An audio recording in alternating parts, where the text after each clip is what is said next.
Ayrıcı və yaxud da ayrılan sual cümlələri 4-cü sual cümləmizdir. İngilis dilində tag questions da deyilir. Tag questions danışanın şübhə və ya tərəddüdünü aradan qaldırmaq məqsədi ilə istifadə olunur. Və bu ingilis dilində 2 hissəyə bölünür. Nəqli cümlələrdə və ya qısa ümumi sual cümlələrində.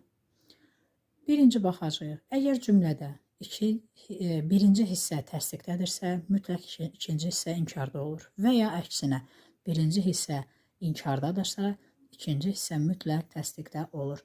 Ayrıcı suallar Azərbaycan dilinə elə deyilmi, elədirmi deyə tərcümə olunur. Nümunələrə baxaq.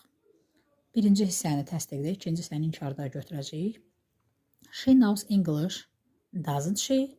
O ingiliscə bilir, elə deyilmi? İndi əksinə, she doesn't know English, does she?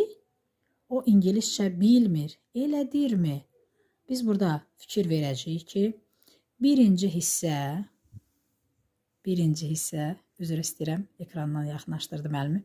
Birinci hissə təsdiqdədir, ikinci hissə avtomatik inkarda olacaq. Və əksinə, birinci hissə inkardadır, ikinci hissə avtomatik təsdiqdə olacaq. İndi isə tag question'ın qeydlərinə baxacağıq. Birinci qeydimiz nədən başlayacaq?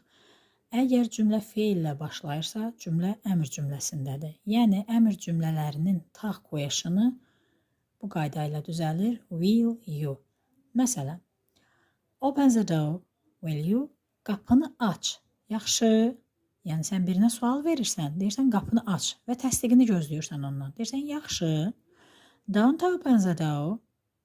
Will you? Yenə olduğu kimi, qapını açma, yaxşı. Yenə sən ona əmr verirsən və ondan qarşılığını mütləq gözləyirsən. Onun üçün deyirsən, open the door. Qapını aç, will you? Yaxşı və yaxud da don't open the door, qapını açma, will you? Yaxşı. Sual verərək onun cavabını gözləyirsən. İkinci qeydimiz, əgər cümlə let's, yəni gəlin ilə başlayırsa, shall we-dən istifadə olunacaq. Məsələn, let's have dinner, shall we? Gəlin nahar edək. Yaxşı, sən hər kəsi nahar etməyə çağırırsan və ondan təsdiqini gözləyirsən. Və yaxud da, let's not have dinner, shall we? Gəlin nahar etməyək. Yaxşı. Üçüncü qeydimiz, əgər cümlənin mübtədası törəmədirsə, yəni somebody, someone, nobody, no one, yəni bunlardan biri ilə başlayırsa, cümlədə Z-dən istifadə olunur. Məsələn, for example, somebody wants to learn English, don't say. Kimsə ingilis öyrənmək istəmir, elə deyilmi?